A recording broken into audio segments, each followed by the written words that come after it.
BNP সরকারের সময় কোনো সময় শেয়ার বাজার লুটপাটের কোনো সুযোগ ছিল না।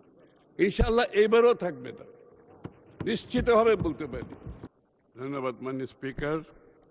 আমি সম্মানিত সংসদ সদস্য রবিন ফারহানা যে বক্তব্যটা রেখেছেন খুবই গুরুত্বপূর্ণ বক্তব্য এবং আমি প্রতিটি কথার সাথে একমত। এই ঘটনাগুলো বাংলাদেশে ঘটেছে বলেই আজকে পরিবর্তনের যে সরকার এসেছে, এই কাজগুলোকে যদি পরিবর্তনশীল করতে হয় আমাদের কতগুলো মেজার নিতে হচ্ছে।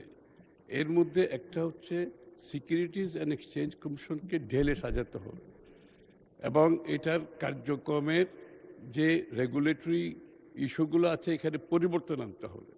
এর মধ্যে স্বচ্ছতা আনতে হবে, জবাবদিহিতা আনতে হবে, শেয়ার হোল্ডারদের সুরক্ষা দিতে হবে, লিস্টেড কোম্পানিকে আশ্বস্ত করতে হবে, বিশ্বের যে ফান্ড ম্যানেজার আছে সারা বিশ্বের তাদেরকে কনফিডেন্স দিতে হবে। এই কারণেই আজকে এই উদ্যোগ নিয়েছি আমরা।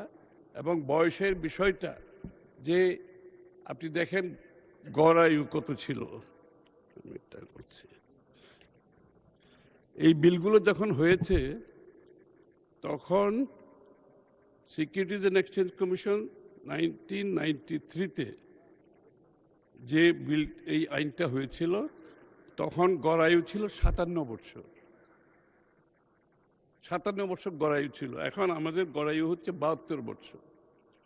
সুতরাং আপনাকে বুঝতে হবে আজকের দিনে ওই 57 বছরের গড় আয়ু যদি আমি অ্যাপ্লাই করি, আপনি যোগ্য ব্যক্তিরা কোনো কাজ করতে পারবেন, অভিজ্ঞ ব্যক্তিরা কোনো কাজ করতে পারবে না।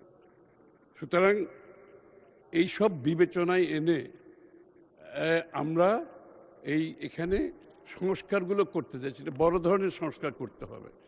এবং আমি ব্যক্তিগতভাবে এই ক্যাপিটাল মার্কেটের সাথে জড়িত বহু বছর। আমি স্টক এক্সচেঞ্জের সভাপতি ছিলাম। বাংলাদেশ ক্যাপিটাল মার্কেটে যে ইনফ্রাস্ট্রাকচার অবকাঠামোগত উন্নয়ন আমার হাত দিয়ে হয়েছে এবং সবগুলো, কিন্তু দুর্ভাগ্যবশত বিগত দশকের অধিক সময়ে এই সব ভালো অবস্থাকে ব্যবহার করে কিন্তু লুটপাট করেছে, একবার নয় একাধিকবার লুটপাট করেছে। আপনারা লক্ষ্য করবেন বিএনপি সরকারের সময় কোনো সময় শেয়ার বাজার লুটপাটের কোনো সুযোগ ছিল না। ইনশাআল্লাহ এবারও থাকবে না, নিশ্চিতভাবে বলতে পারি। সুতরাং এই পরিবর্তনগুলো আনার জন্য আমি তো শেষ করি না,